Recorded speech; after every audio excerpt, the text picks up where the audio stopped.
నిన్న పూణేలో TVS iQube electric స్కూటర్ని ఒకళ్ళు అపార్ట్మెంట్ కింద పార్కింగ్ చేసి ఛార్జింగ్ పెట్టడం జరిగింది. ఆ టైంలో ఎలక్ట్రిక్ స్కూటర్ అయితే కాలిపోవడం జరిగింది. అదృష్టవశాత్తు ఏంటంటే అక్కడ ఉన్న ప్రజలకైతే ఏమీ కాలేదు. అయితే జనరల్గా ఎలక్ట్రిక్ స్కూటర్ కస్టమర్లకు ఉండే డౌట్ ఏంటంటే అసలు ఎలక్ట్రిక్ 2 వీలర్స్ ఎందుకు కాలిపోతాయి, అసలు దీనికి కారణం ఏంటి, అంటే ఇది కంపెనీ వల్ల జరుగుతుందా లేకపోతే కస్టమర్ నెగ్లిజెన్సీ వల్ల జరుగుతుందా? పూర్తి సమాచారాన్ని ఈరోజు మన ఈవీ కుర్రాడు ఛానల్లో తెలుసుకుందాం. నమస్తే, నేను మీ కృష్ణ చైతన్య మండేలో మీ ఈవీ కుర్రాడు. సో ఫస్ట్ అయితే నేను కొన్ని అసలు ఎందుకు జరిగే అవకాశాలు ఉన్న క్లారిటీగా అయితే ఎక్స్ప్లెయిన్ చేస్తానండి మీకు.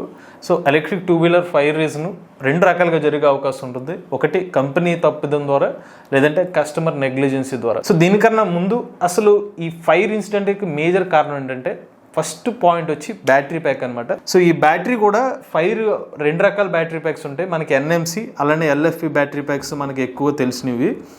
NMC, LFP.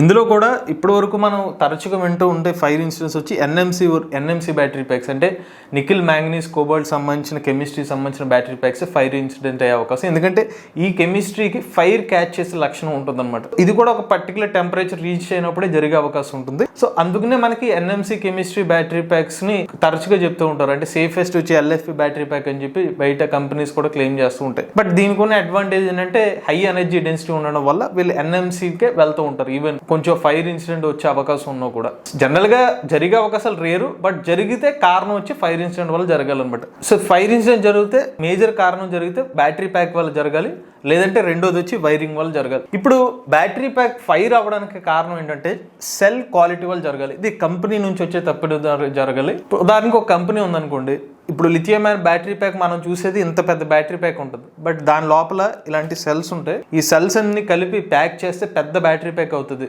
10ల సంఖ్యలో లేకపోతే కొన్నిసార్లు 100ల సంఖ్యలో ఉంటాయి. అదంతా కలిపి ఓవరాల్గా మనకు ప్యాక్ కింద కనిపిస్తుంది. ఈ సెల్ సరైన క్వాలిటీ లేకపోతే ఫైర్ ఇన్సిడెంట్ జరిగే అవకాశం. అంటే మనకి క్వాలిటీ లేని సెల్ ఏముంటుంది, ఆ టెంపరేచర్స్ని తట్టుకోకపోవడం, లేకపోతే కొంచెం ఫైర్ క్యాచ్ చేసే అవకాశం, అంటే థర్మల్ రెన్యూవ్ అయ్యే అవకాశాలు ఫాస్ట్గా జరుగుతాయి అనమాట. లో క్వాలిటీ అనేది మెయిన్ రీజన్. క్వాలిటీ సెల్ ఉంటే కనుక మిగిలిన ప్రాబ్లమ్స్ అవాయిడ్ చేసే అవకాశం చాలా ఎక్కువ ఉంటాయి.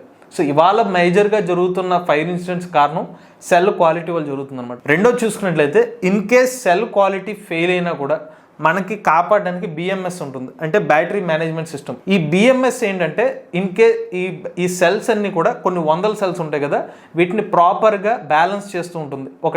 ఒక సెల్ ఎక్కువ వోల్టేజ్ కాకుండా, ఒక సెల్ అండర్ వోల్టేజ్ కాకుండా కంట్రోల్ చేసుకుంటా దాని లైఫ్ స్పాన్ కానీ హీట్ అవ్వకుండా ఉండడం కోసం కాపాడుకుంటుంది. ఒకవేళ ఏమైనా హీట్ అయితే దాన్ని అలర్ట్ చేస్తూ ఉంటుంది. పొరపాటున ఏమవుద్దంటే ఒకవేళ cell quality fail, next BMS కూడా ఫెయిల్ అయింది అనుకోండి, అంటే మన పర్టికులర్ సెల్ ఏదో ప్రాబ్లం వచ్చిందని డిటెక్ట్ చేయలేకపోయినా దానివల్ల కూడా ప్రాబ్లం వస్తుంది. ఈ యాక్చువల్గా సెల్ క్వాలిటీ తర్వాత సెకండ్ రీజన్ వచ్చి వైరింగ్ అనమాట.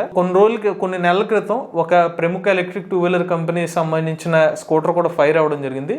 అప్పుడు ఆ కంపెనీ వాళ్ళు ఏం చెప్పారంటే వైరింగ్ ప్రాబ్లం వల్లే జరిగింది, బ్యాటరీ ప్యాక్ ఏం కాలేదని చెప్పారు. సో మనకి ఇంకో కారణం కూడా ఉంది. ఒకటి బ్యాటరీ ప్యాక్ వల్ల అవ్వాలి, లేదంటే సరైన వైరింగ్ చేయకపోవడం, ఏదైనా వైరింగ్ కనెక్షన్స్ ఉండడం ప్రాపర్గా చేయకపోవడం వల్ల అక్కడ షార్ట్ సర్క్యూట్ అయ్యి అక్కడ ఆ ప్రాబ్లం వచ్చే అవకాశం ఉంటుంది. ఇది మేజర్గా కంపెనీ తప్పిదం వల్ల ఫైర్ ఇన్సిడెంట్ జరిగే అవకాశాలు ఉంటాయి. ఇప్పుడు నెక్స్ట్ కస్టమర్ పాయింట్లోకి వస్తే కస్టమర్ నెగ్లిజెన్సీ అని కంపెనీ వాళ్ళు క్లెయిమ్ చేస్తూ ఉంటారు. వీళ్ళు మేజర్గా ఫస్ట్ పాయింట్ ఏంటంటే ఓవర్ ఛార్జింగ్. ఎప్పుడైతే ఒక ఎలక్ట్రిక్ వెహికల్ని మనం వాళ్ళు చెప్పిన 100% కన్నా ఎక్కువగా ఛార్జింగ్ చేసేస్తే అప్పుడు ఆ ఓవర్ ఛార్జ్ అవ్వడం వల్ల ఆ సెల్స్ డ్యామేజ్ అవ్వడం వల్ల కానీ ఫైర్ ఇన్సిడెంట్ జరిగే అవకాశం, షార్ట్ సర్క్యూట్ అయ్యే అవకాశం ఉంటుంది. అది కస్టమర్ నుంచి తప్పిదం జరిగితే ఓవర్ ఛార్జింగ్ వల్ల జరగాలి. నెక్స్ట్ వచ్చి రాంగ్ ఛార్జర్.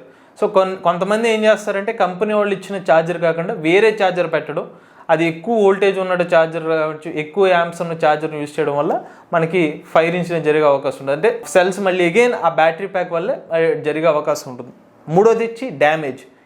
ఇదేమవుద్దంటే ఒక స్కూటర్ కొనుక్కుంటారు, వాళ్ళకి ఏదో ఒక యాక్సిడెంట్ జరగచ్చు. అంటే యాక్సిడెంట్ అంటే బండి బాగానే పనిచేస్తుంది, ఏదో బలమైనది ఏదో తగలడం, దానివల్ల ఏదో ఎఫెక్ట్ జరగచ్చు, అంటే బ్యాటరీ ప్యాక్ ఏదో డ్యామేజ్ జరుగుతుంది. బట్ కస్టమర్ తెలియదు. అటువంటి టైంలో వీళ్ళు ఏం చేయాలి, దగ్గరలో ఉన్న సర్వీస్ సెంటర్ చూపించాలి. బట్ వీళ్ళు ఏం చేస్తారు, ఓకే బండి నడిచేస్తుంది కదా, ప్రాబ్లం ఉందని చెప్పి బండిని డ్రైవ్ చేస్తారు. అప్పుడు ఏమవుద్ది, అలా డ్యామేజ్ అయిన ప్రాబ్లము ఛార్జింగ్ పెట్టేటప్పుడు లేకపోతే వేరే విధంగా గాను బయటకు వచ్చి అప్పుడు కూడా ఫైర్ అయ్యే అవకాశం ఉంటుందన్నమాట. ఇవి మేజర్గా 3 కారణాలు. ఇంకోటి కూడా ఉంది, అదేంటంటే మన ఇంటి దగ్గర ఎర్తింగ్ సరిగా ప్రాపర్ ఎర్తింగ్ కానీ లేకపోతే వోల్టేజ్ ఫ్లక్చుయేషన్స్ వచ్చినప్పుడు కూడా ఇటువంటి ప్రాబ్లం వచ్చే అవకాశం ఉంటుంది. ఇది కస్టమర్ నుంచి జరిగే ప్రాబ్లం. ఒకవేళ ఫైర్ ఇన్సిడెంట్ కారణం అవుతే ఈ కారణంలో జరగాలి. బట్ మీకు ఒక డౌట్ వచ్చి ఉండాలి, ఇప్పుడు ఓవర్ ఛార్జింగ్ అంటున్నారు, మరి ఇప్పుడు మేజర్గా ఉన్న అన్ని electric vehicle companies registration models కానీ సబ్సిడీ వచ్చే మోడల్స్ అన్ని కూడా మనకి ఏఎస్ స్టాండర్డ్స్ ఇచ్చేస్తున్నారు కదా, ఏఎస్ 156 స్టాండర్డ్స్ ఇస్తున్నారు. సో దీని ప్రకారంగా యాక్చువల్గా ఎటువంటి ప్రాబ్లం రాకూడదు కదా అనాలి.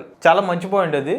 ఇప్పుడు ఛార్జర్స్ ఏదైతే ఉన్నాయో మేజర్ అన్ని కూడా ఏఎస్ 156 కంప్లైంట్ ఛార్జర్స్ వాడాలి. అవి వాడితే ఆటోమేటిక్గా కట్ ఆఫ్ చేసేయాలి ఛార్జర్స్ ఏదైనా కూడా. పలానా సెల్స్, ఇటువంటి లిథియం సెల్స్ పలానా టెంపరేచర్కి వెళ్ళగానే కట్ ఆఫ్ చేసేస్తే కనుక అసలు ఎటువంటి ఫైర్ ఇన్సిడెంట్ జరగకూడదు. కానీ అలా కూడా జరుగుతుందంటే మరి ఆ ఛార్జర్లో ప్రాబ్లం వస్తుంది అనేది కూడా ఇంకొక అతిపెద్ద క్వశ్చన్ అనమాట.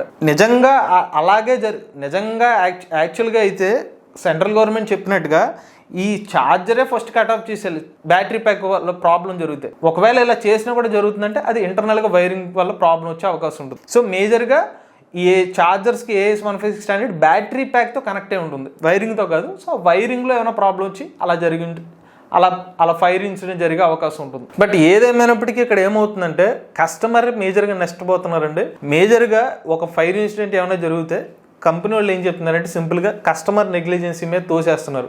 కస్టమర్ సరిగ్గా రూల్స్ పాటించలేదు, అందులో ఫైర్ ఇన్సిడెంట్ జరుగుతుందని చెప్పి. ఇక్కడ ప్రాబ్లం ఏమవుతుందంటే కస్టమర్ రుజువు చేసుకోలేని పరిస్థితి. ఇప్పుడు వన్స్ ఫైర్ జరిగిపోయి మొత్తం కాలిపోయిన తర్వాత కస్టమర్ ఏం చూపించుకోగలుగుతారు, అక్కడ బూడి తప్పిస్తే ఏమి ఉండట్లేదు. బట్ కంపెనీ వాళ్ళకి ఏమవుతుంది, ఒకవేళ ప్రాబ్లం రానంత వరకు కస్టమర్కి కంపెనీకి ఏం ప్రాబ్లం రావట్లేదు. బట్ నిజంగా ప్రాబ్లం వస్తే కస్టమర్ ఇబ్బంది పడుతున్నాడు, ప్రూవ్ కూడా చేయలేకపోతున్నాడు. కంపెనీ సింపుల్గా నువ్వు ఓవర్ ఛార్జ్ చేసావు అనొచ్చు, లేకపోతే నువ్వు రాంగ్ ఛార్జర్ వాడావు అనొచ్చు, డ్యామేజ్ చేసావు అనొచ్చు. సో అలాగే కస్టమర్లు అయితే ఇబ్బంది పడుతున్నారు. మేజర్గా ఇప్పుడున్న లిథియం సంబంధించిన స్కూటర్స్లో బ్యాటరీ ప్యాక్ వ్యారంటీ క్లెయిమ్స్లో అటువంటి ఇబ్బంది అయితే వస్తుంది. బట్ ఏదేమైనప్పటికీ బెస్ట్ ఏంటంటే కంపెనీ వాళ్ళు ఇచ్చిన ఛార్జర్లు కానీ లేకపోతే మనకు తగు మాత్రంలో అంటే 80-90% వచ్చిన దగ్గర ఛార్జింగ్ ఆఫ్ చేసేసుకోవడం కూడా బెస్ట్ అనమాట.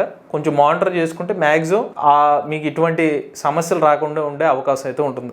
ఇది అసలు ఎలక్ట్రిక్ 2 వీలర్ సంబంధించిన ఫైర్ ఇన్సిడెంట్ కారణం ఏంటి, ఎవరి వల్ల తప్పులు జరిగే అవకాశం ఉంటుందని పూర్తి సమాచారం. మీరు కూడా ఎవరైనా ఎలక్ట్రిక్ వెహికల్ ఉపయోగించినట్లయితే మీ ఓనర్షిప్ మాతో షేర్ చేద్దాం అనుకుంటే స్క్రీన్ పై కనిపించే నెంబర్కి వాట్సాప్ చేయండి, లేదంటే డిస్క్రిప్షన్ ఫామ్ ఫిల్ చేయండి. ఈ వీడియో కానీ మీకు నచ్చినట్లయితే ఈవీ కుర్రాడి ఛానల్ సబ్స్క్రైబ్ చేసుకోండి. రివ్యూస్ కోసం ఈవీ కుర్రాడి రివ్యూస్ ఛానల్, ఏఐ కనుక కోసం తెలుగు ఛానల్ సబ్స్క్రైబ్ చేసుకోండి. Charge the nature, drive the future.